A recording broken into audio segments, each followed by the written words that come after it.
Brown, can you hear me? Can you see Mr. Brown? Can you put him up on the screen down here for me? Yeah. Hey, John, put Mr. Brown on the screen.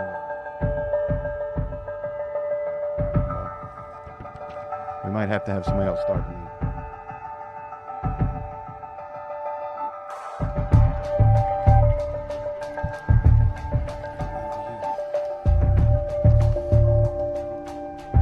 Heard you that time.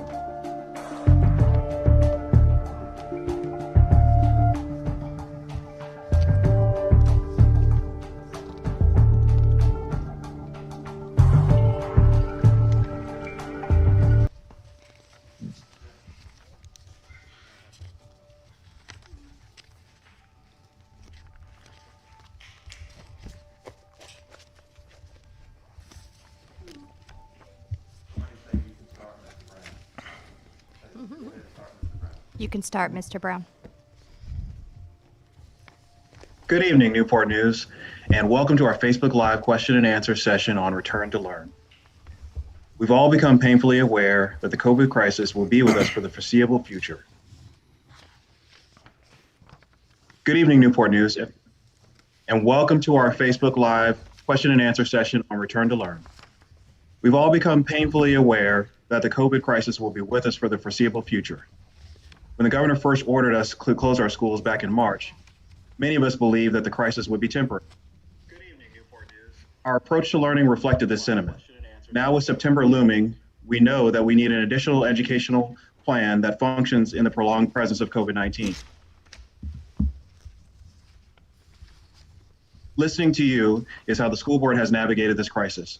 Just as we did with graduation in June, the board is listening, planning, adjusting, and then taking action with a plan that reflects the unique needs of our community.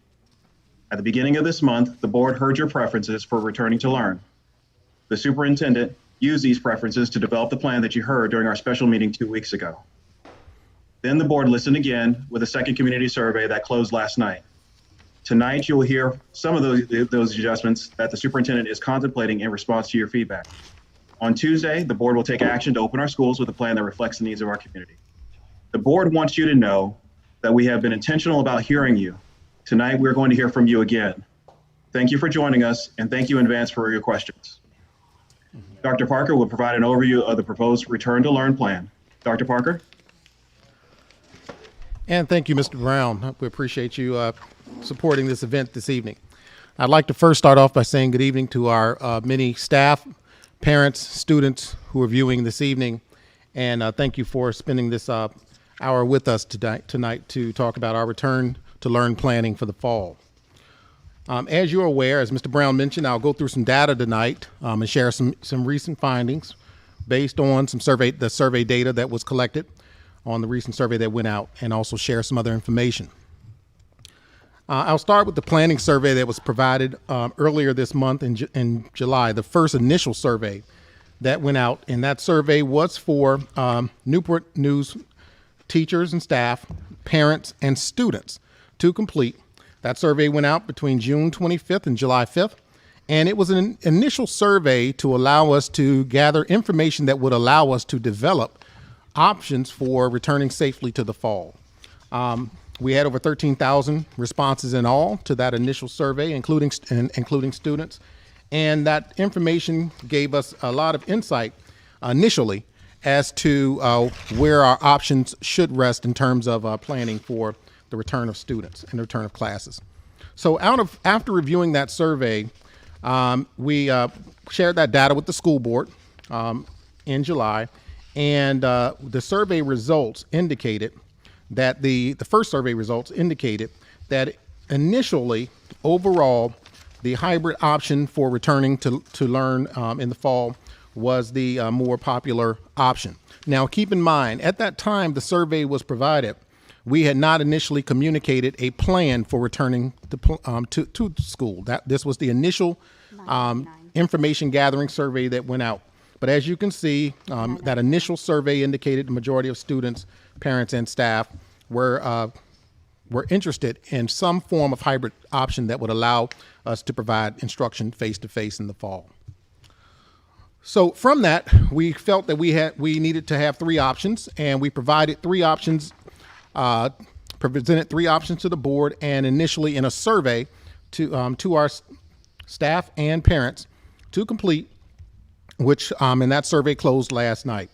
Now, under all three of these options, we felt the need to leave a virtual option for parents if they chose to have their students provided instruction in the home for the first semester of the school year. We felt that option should be provided under any of the options for returning in the fall.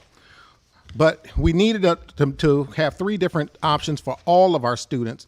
And those three options were option one, returning on a 100% virtual learning for the first marking period, and then working back to face-to-face instruction based on certain metrics, which would enable us to maintain safety for staff and students. Option two would be to bring back our more vulnerable populations, special needs students, English language learners, and our early childhood students, pre-K through 3, into a hybrid schedule, which would allow face-to-face instruction. But our students in grades 4 through 12 would be at-home learning, 100% virtual for the first portion of the year. And then the third option would be to provide that option of virtual home learning or a hybrid schedule to all of our students pre-K through 12. So a survey was submitted. We're going to provide some of the data on that survey this evening. Excuse me. And I'm losing my voice here. And the preliminary survey showed that option one was the first option that we were provided. I appreciate that. Thank you so much. Option one was the more popular option. Now, this survey data is broken down by grade level, so early childhood, elementary, middle, and high. And as you can see, thank you. I need my voice back here. As you can see, option one was the more popular option for the majority of our parents and guardians and our staff for the return to learn in the fall. Now, why did we shift from a more popular hybrid option in the first survey to option one, which would be a virtual start to the school year, is because if we recall, and I'll share some data in a moment, back in early July in June when the survey was initiated, we were well on track in terms of the transmission of COVID-19 to really feel, and we felt very, very confident that we may enter the September timeframe, maybe in phase 4, because we were doing so well at that time with community spread. Also, since we released our plan, now our staff and our parents and our students have more information as to what instruction would look like in a virtual and a hybrid setting. So it is it's understandable why we see a shift in the results from the survey that was recently administered. In terms of parents and staff, the responses were similar in terms of the number of respondents. We had over 7,900 parents or guardians respond to the survey, and over 2,900 staff members respond. This was not a student survey. In terms of the virtual option where parents may select, the question was, would you consider choosing a virtual option which would enable your child to remain in the home for instruction during the first semester of the year? That too resulted in a high percentage of our parents selecting that they would consider a virtual option for the first semester depending on the outcome of this decision. So with the survey data now in hand, we turn our attention to the more also some more important data, which would be the level of COVID spread in our not only the state but also in our community. So our staff have been monitoring the recent spread of COVID-19 in the Hampton Roads area, and as you are aware, earlier this week our governor added additional restrictions for the Hampton Roads area due to the high volume of activity in terms of transmission of COVID-19. In late June, early July, we did not see this level of spread.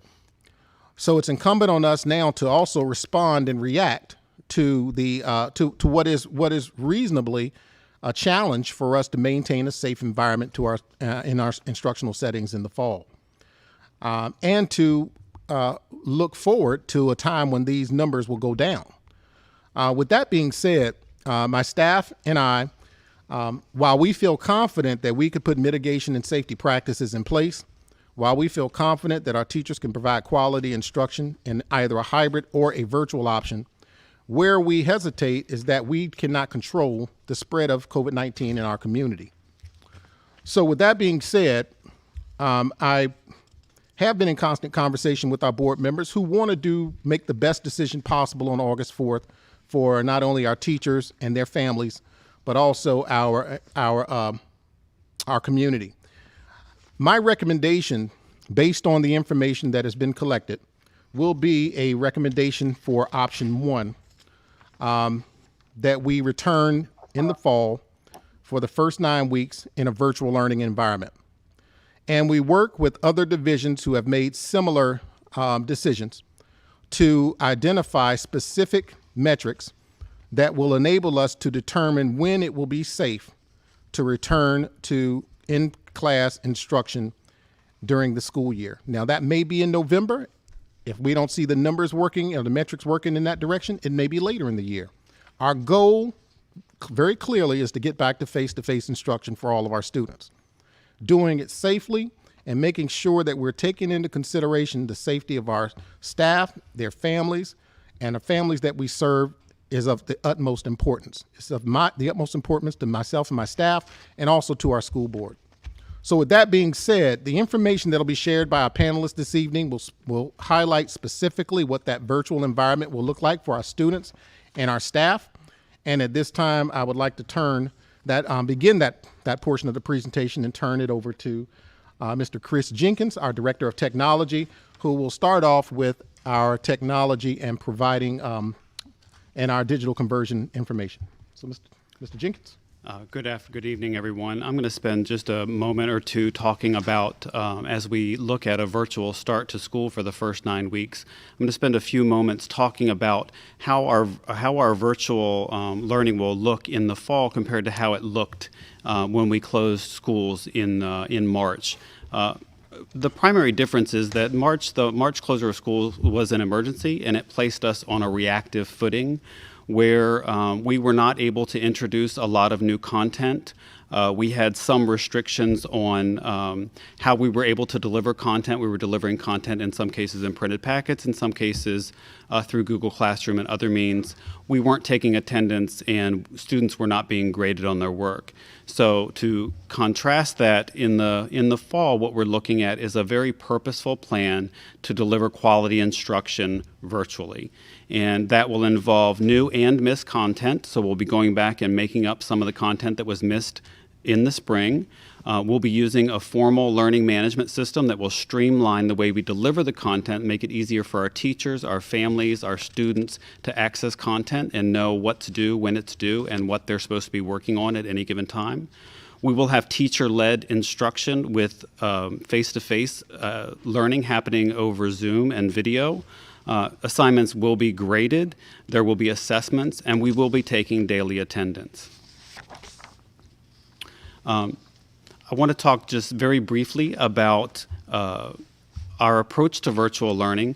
While it is somewhat new and not what we are used to, I want to point out that we have been working at Newport News Public Schools for a number of years on a blended learning approach. So on the left side of this diagram, you can see strictly online learning. Some of the benefits of that are that it allows a student to learn anytime, anywhere, and it also allows them to have some voice and choice in the time and place or pace of their learning. On the right side, we look at traditional learning, which is what we're used to, which is supervised by a teacher. It happens usually in a brick and mortar building, and it's in-person learning. So our virtual learning will include elements of face-to-face instruction. The face-to-face instruction will just take place over a Zoom video. Everything else that we've done has prepared our teachers to be able to pull in online content and combine it with some self-paced learning for our students. So I really just want to highlight that while fully virtual learning is something new to us, it's not something that's completely new to our teacher, and we do have a number of supports in place to help our students, teachers, and families with this transition.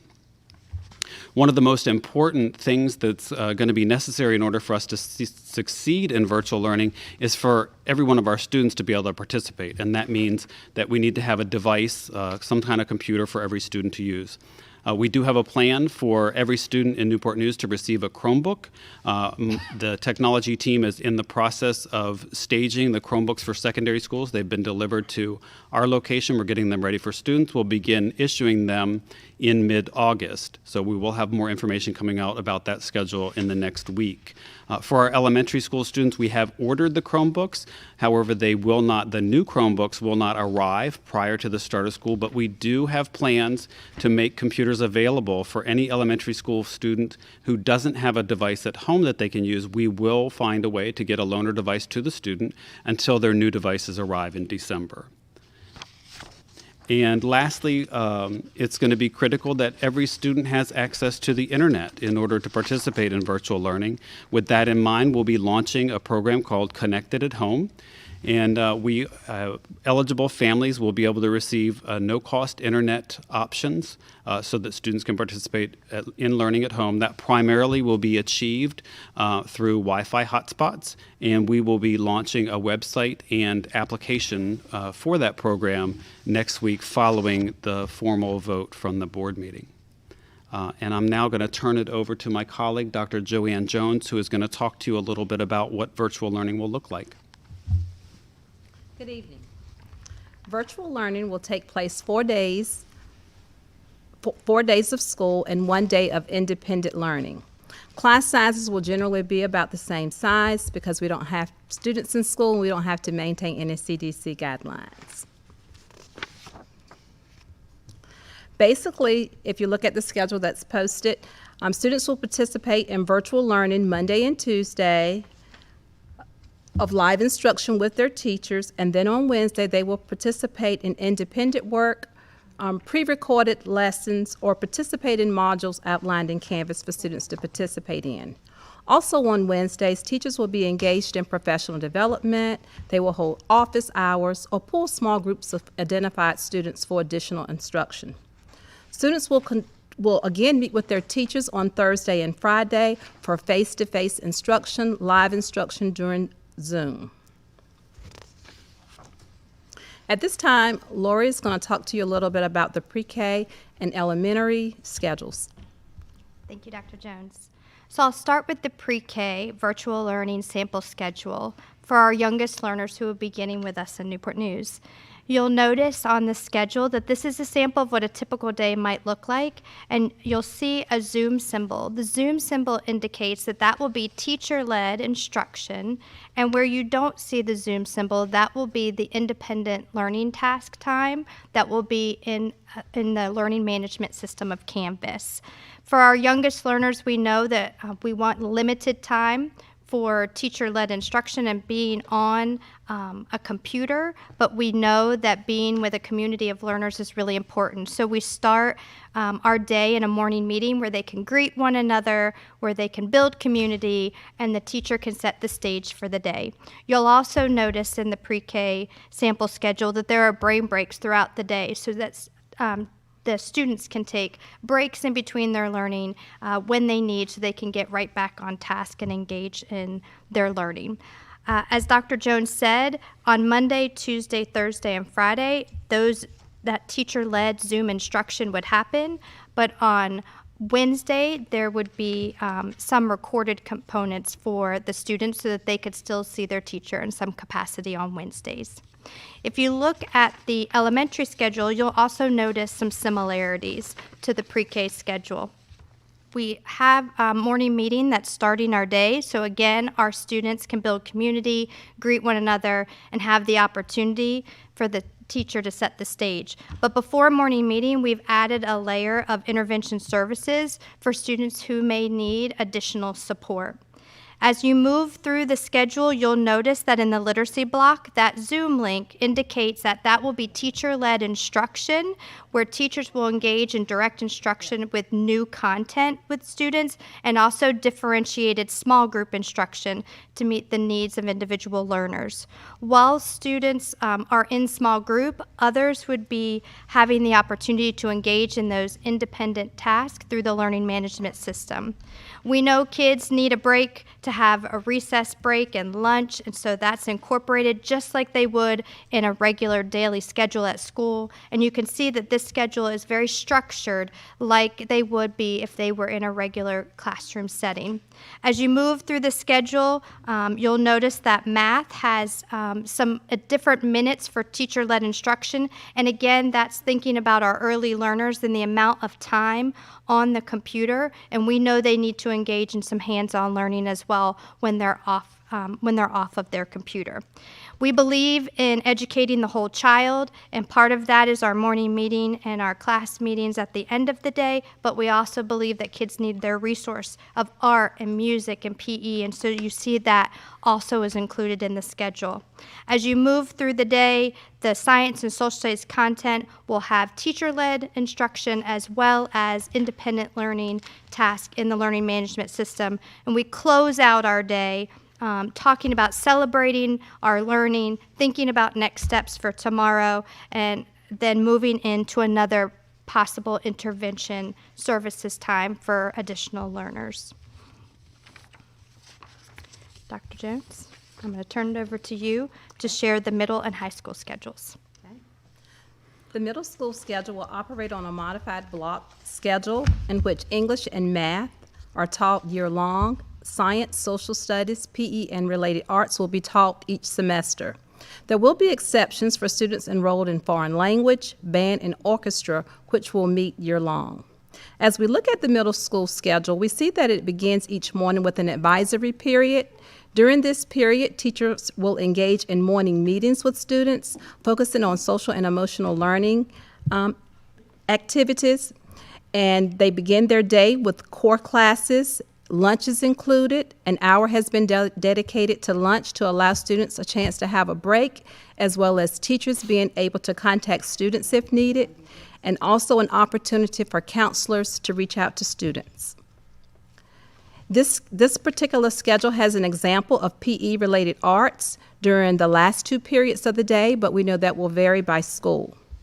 We're also encouraging schools to have clubs and activities for students, even though they may be virtual, because we know that athletics will be starting much later this year. So we want to make sure that we keep our kids engaged in extracurricular activities.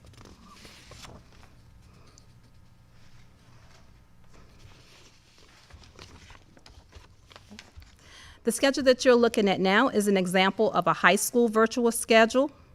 On the virtual model, our start time has been adjusted by just 1 hour to give students an opportunity to engage in learning.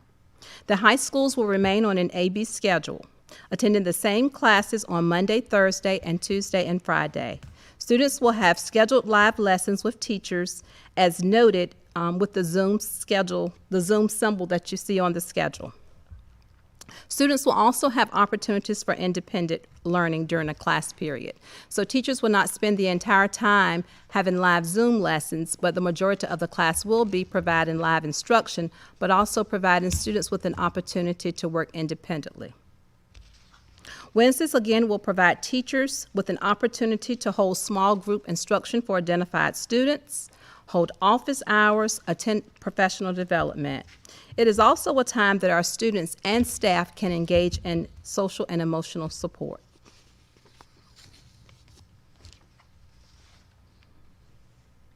At this time, we're going to turn it over to Dr. Parker for operations and safety. And thank you. We actually have Zoomed in Mrs. Mary Lou Rousseau, our assistant superintendent, who will speak to the operations and safety component of this presentation.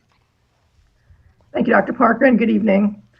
I do want to mention that even though our students will be returning virtually, our some of our staff will still be in our buildings. And Because of that, we're making sure that we have aligned our operations in accordance with the guidelines outlined by the CDC, the Virginia Department of Health, and the Virginia Department of Education. So we just want to make sure that our staff that is working is safe and that the members of the community that we engage with is also safe.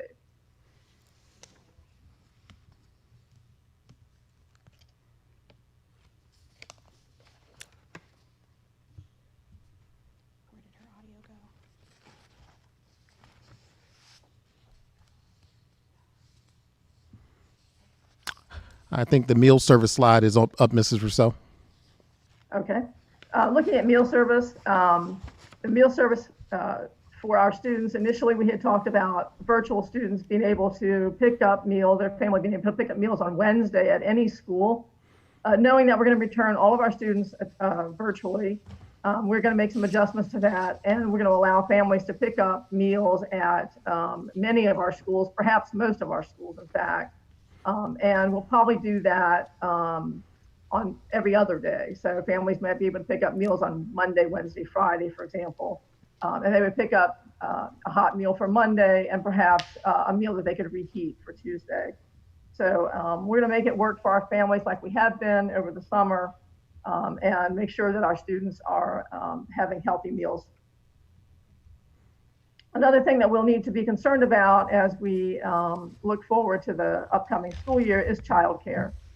We know that some of our staff will require childcare, and we also know that some of our families will require childcare. So we've been talking with the Newport News Department of Recreation to determine if we can partner with them to provide childcare, both for before and after school for parents who would need that, as well as all day for some of our staff and other parents that would maybe need that.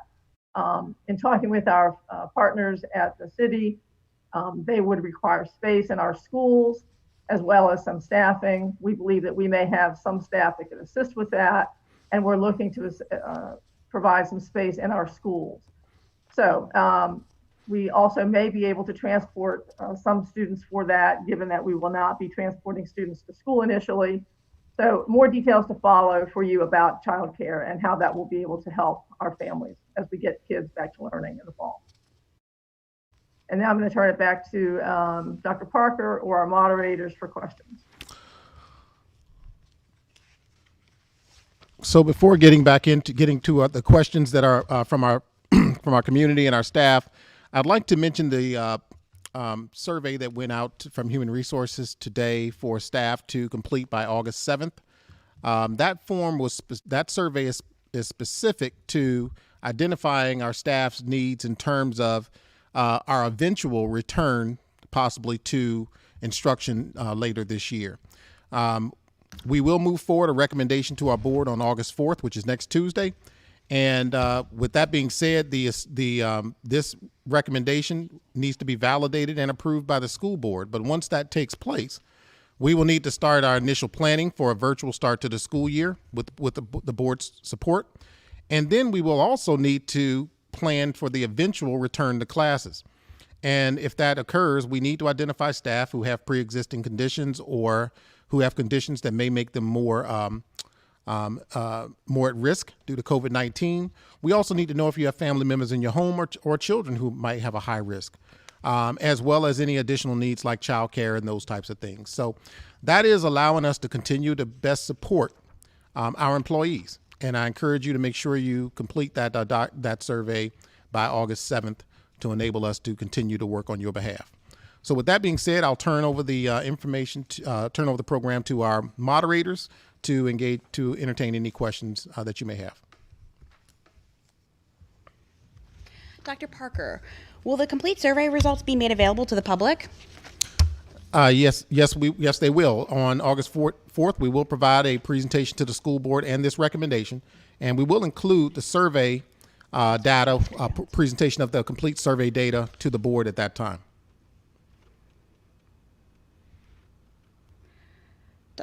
Dr. Jones, how do you plan to address learning for PEEP and special education students?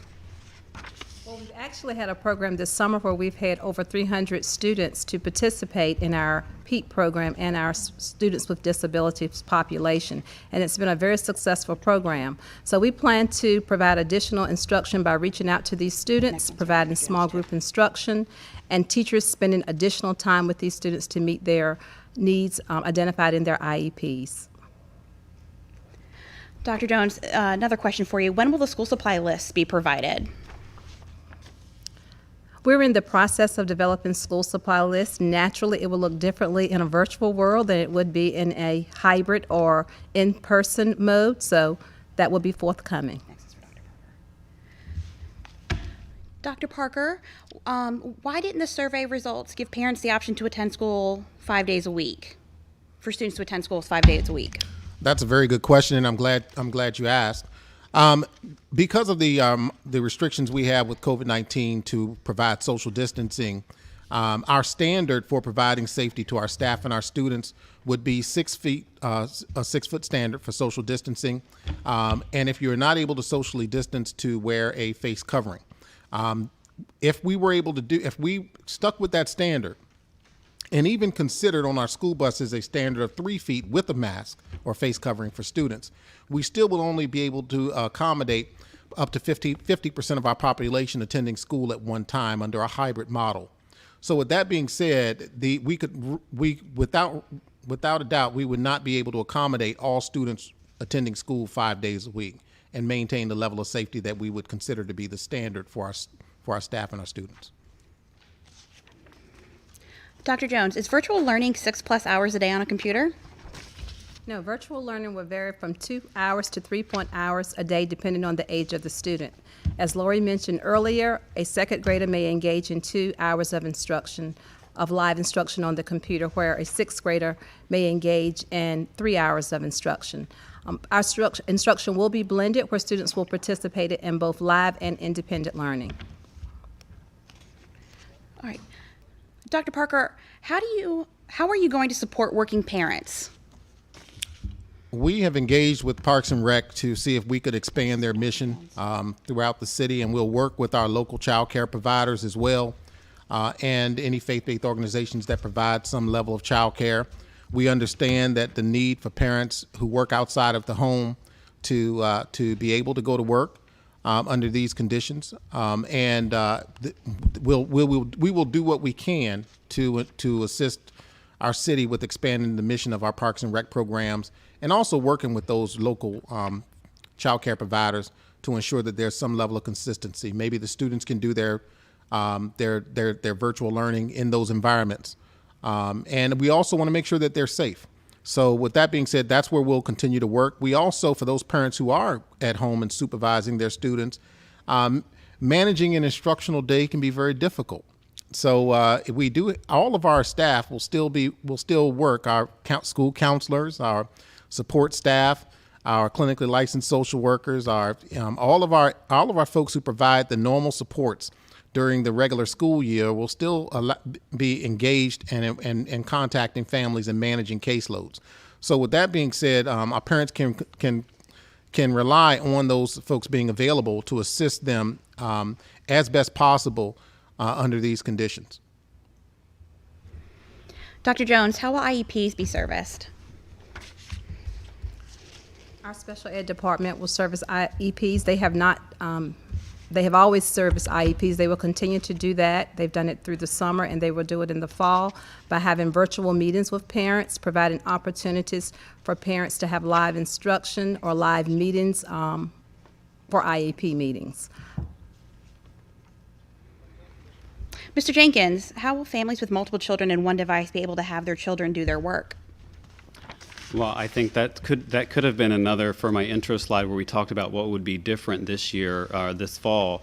When we did our emergency closure, we had a very limited number of devices, so we were only able to provide one device per household. Our plan moving forward for the fall is that every student will have a Chromebook, and if there are families that qualify for assistance with our internet access, We understand that getting more than a couple of folks connected on a Wi-Fi hotspot can be challenging.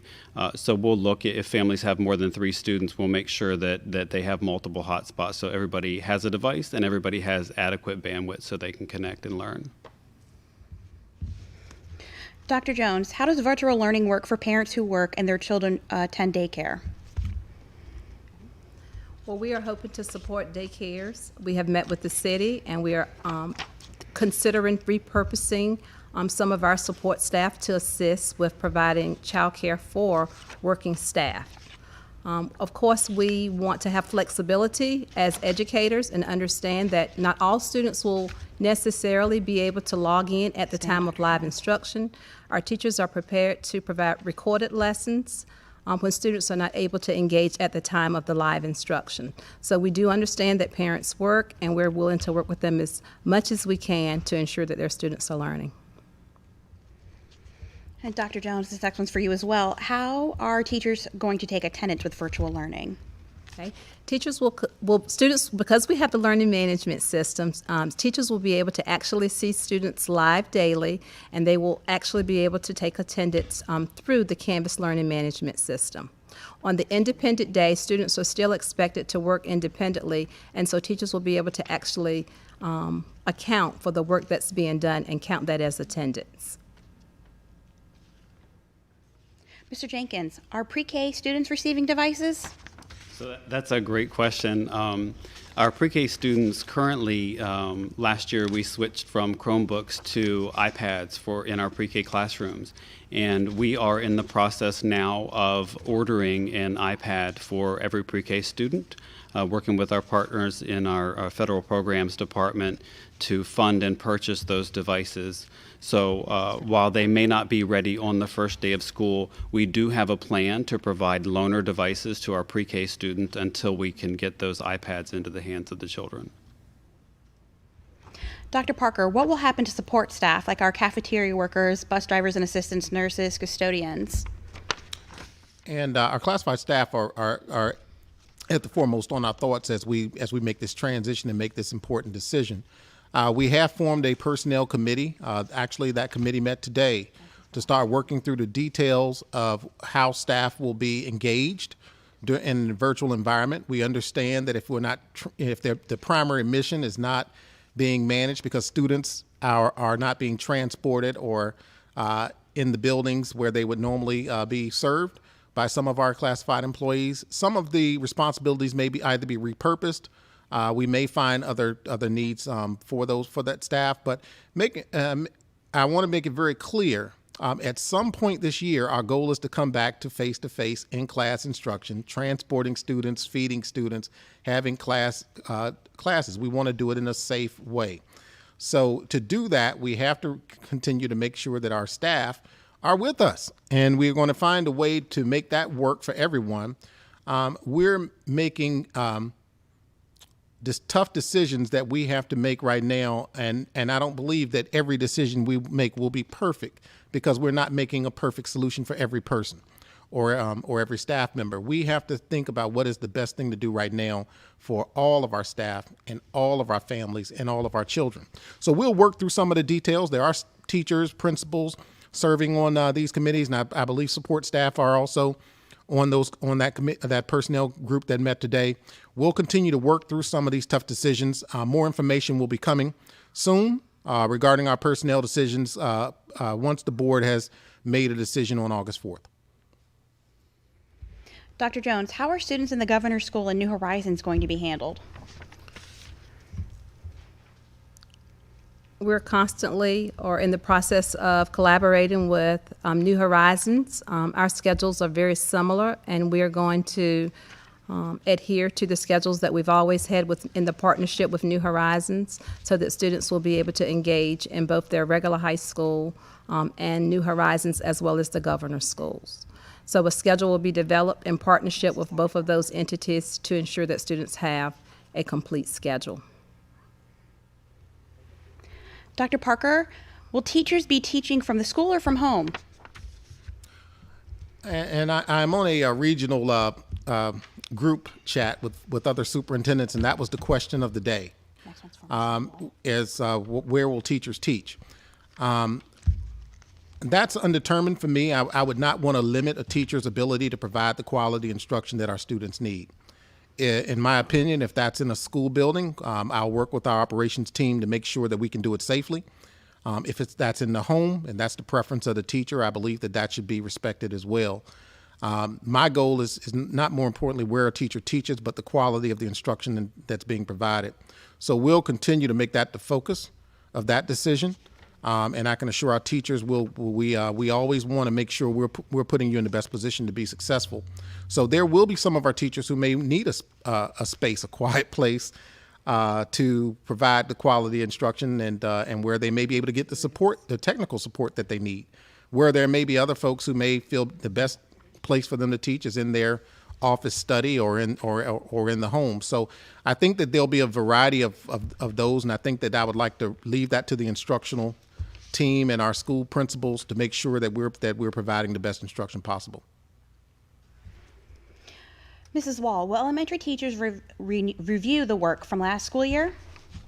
Yes, our curriculum team is working through revising our pacing so that we can address the standards that weren't taught prior to the closure, as well as provide opportunities for students to close gaps that they may have from not meeting mastery of those skills from last year. So that will be woven into the instructional program throughout the year. Dr. Jones, in middle school science and social studies will run semester-based under this model? Could you repeat that question? For middle school science and social studies will be semester-based in the virtual model? Yes, it will. With the modified 4x4, science and social studies will be taught one semester each. Dr. Parker, are substitutes out of a job? That's a good question. I don't think they're out of a job. I think substitutes work in place of a teacher, and I think that they'll still be, in the spring we saw a need for long-term subs. They were still employed and still working. I think there may be some use for additional staff, but we also have a lot of staff who may be repurposed based on students not being physically in the building for the first quarter of the year.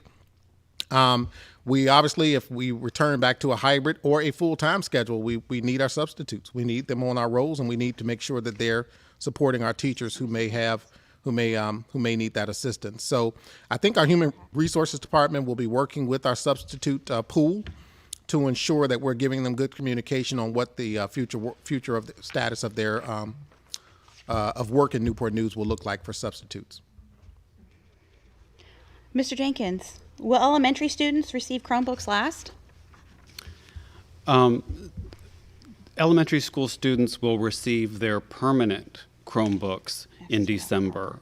We placed an order in June for the elementary school student Chromebooks, but because of all of the school districts around the globe are scrambling to get their hands on computers, there are some shortages. We've been working closely with our vendor partners to get the devices delivered as quickly as possible. The current estimate for delivery of the elementary school devices is for early to mid-December, but I want to reemphasize that whether we have the new devices in hand or not, we do have devices in our schools now that we will repurpose and issue on a loaner basis to families of elementary school students who don't have an existing computer or iPad or Chromebook at home that the student can use for learning. Dr. Parker, when we return to a hybrid schedule, will teachers be expected to teach virtually and in the classroom?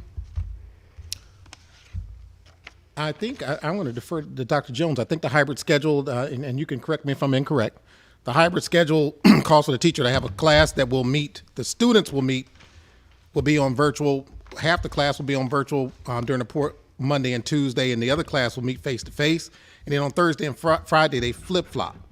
However, the teacher will be teaching students face-to-face 4 days a week. And Dr. Jones, if I missed anything on that, and Wednesdays will be the cleaning day, conferencing day, professional development day, as we've mentioned under the virtual schedule. I guess I did a good job. Dr. Jones, will speech therapy be available? Yes, speech therapy will be available. As a matter of fact, we have therapists being trained at this time to provide online therapy for our students. Mr. Jenkins, can you explain again how the laptops will be made available? Sure. So we will be publishing after the board votes on Tuesday. Once we have a confirmed plan for virtual learning, the technology department will publish on our website, as well as schools will be sharing this information with their families, the plan to distribute the devices. I can tell you briefly that what we're looking at is for secondary school students to begin receiving their devices on or around August 10th. As we work with our school principals to determine a safe and effective way to get those devices into the hands of students. Mrs. Rousseau, will childcare with Parks and Rec cost money? Well, that's certainly something we're going to have to work out with the city. We really haven't gotten as far as pricing it yet. To the extent that we're able to offer them our staff, we think that maybe we'll be able to negotiate some reductions in fees for parents, but we're still working on that. So know that we understand that it's a time when many people don't have a lot to spend for childcare, and so we're going to see what we can do to help. Dr. Jones, how will band classes be taught? That's a great question. Actually, during the spring, our teachers did a really great job of facilitating virtual instruction for our related arts program. So the teachers are already working and planning and developing the curriculum in order for students to be able to play individually and record themselves, and then the teacher has a way of being able to pull it all together so that the students will be able to actually play in harmony together. Dr. Parker, will teachers have access to their classrooms? Well, we obviously, if there are materials or resources that teachers need that are in their classrooms, they will have access. Obviously, access will be deferred to our building principals, and obviously our operations teams will want to make sure that we can maintain the level of cleanliness and sanitation that will allow us to keep people safe. So I do believe that there'll be access to our school facilities. Again, going back to that same question about teaching, having a space to teach virtually. The details will need to be worked out, but I would not, again, we want to make sure our teachers are best equipped to provide the best instruction possible for our students. Dr. Jones, what about Aviation Academy and other hands-on programs? How will that work? We're actually in the process of working some of those details out. Again, the teacher will be able to provide live instruction, demo lessons, and students will probably have more of an opportunity to do more exploration on the computer versus actually in the classroom. Mrs. Wall, will tutoring services be offered by teachers as they were prior to COVID-19? So as part of our schedule, you'll notice that we have some intervention time both at the beginning of the day and the end of the day, but we'll also have intervention throughout the day as well, because we'll know that we need to intervene and close some of those gaps from past standards. Mr. Jenkins, what is Canvas, and is it the same as Google Classroom? So Canvas is an LMS, and Google Classroom is kind of a scaled back version of an LMS. They both share the purpose of organizing instructional materials and allowing for communication and collaboration between teachers and students and teachers and families. I think the primary difference with Canvas is that it allows for a more centrally managed approach to a learning management system. It allows for us to import our curriculum and create shell courses for teachers. So we think of it as a template or a vessel. We put some basic content in there, and then the teachers are allowed to customize it and pull in content that's applicable to their areas. I think where Canvas really has a lot of power for us is that it's going to provide the communication for the families. So some of the feedback that we received from families in the spring was around how difficult it was at any given time to figure out where their students should be in the lesson or what assignments had what due dates. Canvas has a lot of functionality built around family communication, and even has a portal where families can log into Canvas and observe their students' learning. Dr. Parker, how will SOLs and other tests be administered? That's a good question. Currently, we're waiting for direction from the Virginia Department of Education on what assessments will be provided this year. and what will be the metrics to determine school accreditation and our student progress. There is a state level task force that's working out the details with our the Virginia Department of Education. So more information will be coming out regarding SOL testing and any other assessments that we will administer this year. This will be obviously a very different year, and we would expect that we will have different metrics in place to monitor student progress and achievement this year. SOLs currently are also a federal requirement, so we're expecting that unless that is waived, that we will administer some level of SOL testing this year. But more information will be coming out once we have clarity from the Virginia Department of Education. Dr. Jones, will there be a back-to-school night for students to meet their teachers, and what will it look like?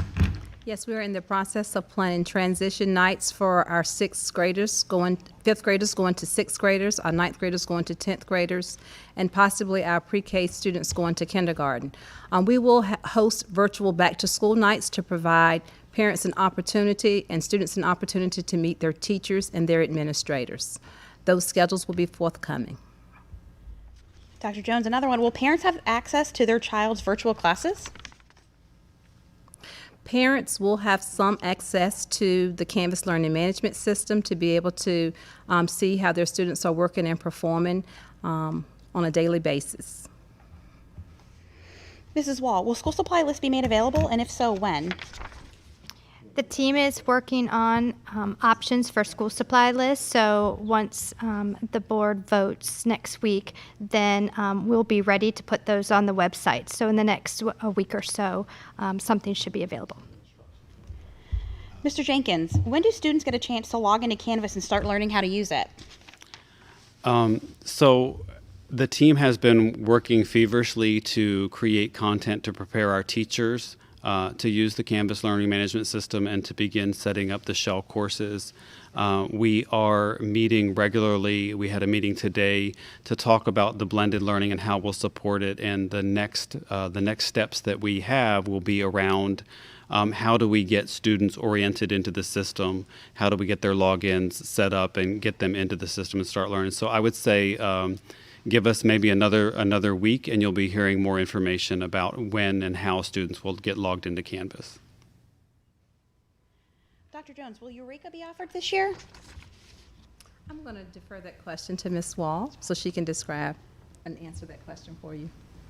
Yes, Eureka Math is our new math curriculum, and we began implementation this past school year in 6 of our schools, and we will be going full implementation in all of our schools. But our team has been working tirelessly to work on the pacing, the support, and how that would be implemented within a virtual setting. Our teachers also had an extensive training around Eureka Math before they left for the spring so that they could begin to wrap their minds and do some homework over the summer. And then we will also have support as they implement throughout the year in the virtual setting. Mr. Jenkins, if Chromebooks are delayed for elementary students, will loaners be available? Yes, loaners will be made available to elementary school students until their permanent devices arrive, and we will be putting out more information next week about what that process will look like and how families will be able to get in touch with us to let us know that they need a loaner device. Dr. Parker, will pre-service for teachers be 100% virtual? The answer to that question is yes. I see heads shaking yes. I do not plan pre-service, but I think we already have plans in place to provide a virtual environment for our teachers for pre-service, and we're looking forward to it. So the answer to that question is yes. Dr. Jones, will students receive actual textbooks? Most of our textbooks are online, and it works well with students having Chromebooks, so they will access their textbooks online. And we have also ordered virtual library books in which students can check out. So most of our materials will be virtual. Mr. Jenkins, will there be technology support for students and parents? Yes, there definitely will be. We are working on setting up a couple of websites that are intended to provide some resources for families to help them around virtual learning, as well as some technical support ways for them to let us know if there's a problem with their device or if there's a problem with their internet connection, or just to provide them any kind of general tech support while they're at home learning. Mr. Jenkins, will an iPad or tablet work, or does it have to be a laptop? Canvas will work from almost any device. They do have an app for iPads. So there are some system requirements in order for Canvas to work. The Canvas has some system requirements and some recommendations that we will post on our website so that families who are going to use their personal devices can make sure that they will work with our system. Additionally, we'll be putting out kind of a learning at home readiness checklist for our families to help them go through that process and check things to make sure that, like, the student has a working webcam and that they have a correct browser that'll work with the Canvas system. Dr. Jones, how will dual enrollment programs work with the local colleges? We're in communication and collaboration with our local colleges. Naturally, that many of them are on a different schedule, so we are in the process of trying to work out a schedule so that our students will be able to continue to engage in dual enrollment. We also partner with Virtual Virginia, where students will take classes as well online that they can earn credit for. Dr. Parker, how do you enroll a student transferring into the district? Our registration process will still be at the school and site-based level. Our schools will be sending further information out to their community, but also our office hours will be maintained leading up to the school year, and we'll also have information on our website. So we are not making drastic changes to enrollment processes for our students, and we'll make sure we have that information up on the website as far as how to register your students for school. Dr. Jones, how will the TAG program be handled? We want to continue to support our gifted students. They will be involved in critical thinking and exploratory activities that teachers and our department will provide for students. They do plan to engage these students as much as possible, even through virtual learning. Mrs. Wall, will elementary school class sizes remain the same? I believe that would be a question when we talk to the HR department in terms of our virtual class setting. So that information will be coming. Dr. Jones, what system will be in place to handle students not attending virtual classes? How will it be handled? Well, we learned many lessons from the spring, so we are prepared. We're collaborating with principals to identify staff members who can serve as advisors for our students so that we can be in closer contact with our students to keep them motivated and engaged in school this upcoming school year. Mr. Jenkins. Mr. Jenkins, will Chromebooks have to be returned? So we are right now focused on getting the devices into the hands of students. Currently, at our 3 schools where the students already have one-to-one devices, we did allow them to keep the devices over the summer so that the learning could continue. And I think what will most likely happen is that I'll work with our partners in instruction, curriculum and development, and school leadership to determine what's best for the students, whether to keep the devices out there or have them returned at the end of the school year. I think the important thing to know is that regardless of whether we come back to school in some hybrid at some point or whether we come back face-to-face full-time, the students will still have an NNPS-issued Chromebook to use throughout the school year. Dr. Parker, can you repeat your recommendation for the start of the school year? Thank you. We're almost at the end. I was going to repeat that recommendation. On August 4th, we will meet with the school board and provide a detailed presentation, which will include the survey responses from our staff and our parents and guardians.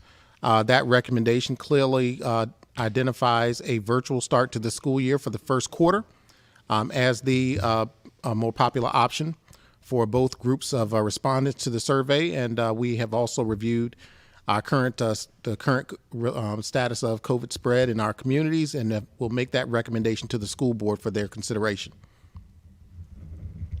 Mr. Jenkins, how will technology for non-English speakers be handled? Well, we've worked closely since the schools closed with our supervisors in instruction to meet the needs of our English language learners, and we'll continue to do so. And some of the things that we do, providing all of the communication going out in multiple languages. They will receive the same devices that are that all of the other students are reading, but we do are receiving. But we do have some supports in place to make sure that we're able to adequately provide technical support for them. Mrs. Rousseau, how will children be fed through the school year? Well, we're going to provide lunches and a breakfast snack for all of our kids for each day. Which days they'll be able to pick those up at the school will depend on which schools we actually use once we reopen our cafeterias or our kitchens. So more information to follow on that, but we are going to make sure every child gets a meal for every day for lunch and for breakfast. Dr. Parker, do you have any closing thoughts? Yes, thank you. I want to close out first by saying thank you to the members of this panel tonight, and also the City of Newport News, who are gracious hosts for this Facebook Live session, and also our school board for supporting much of the work of our staff as we move forward. And we understand the weight of the decision that they will need to make on August 4th. With that being said, I want to assure our community, our parents, our staff, our students, that our focus has never changed. Our focus will always be on our students, not only their safety, but their welfare and their education. And to our staff, your safety, your families, and your well-being as well. Our mission has never changed. What we are facing right now is unprecedented, and we understand there are a lot of questions, as you can see from tonight, and some we have not worked out the detail for. But I can assure you that we're going to continue to dialogue with our stakeholders and continue to work with our community to work out the dilemmas necessary to make sure that we're providing the best education possible for our students in a safe environment moving forward. So I thank everyone for tuning in this evening. And I think we have received a lot of input, and we want to thank all of you for that, because that really continues to sharpen our thinking as we move forward and make good decisions, the best decisions possible for students. So with that being said, thank you very much for this opportunity this evening, and tune in on August 4th as we engage our board with further dialogue regarding this decision.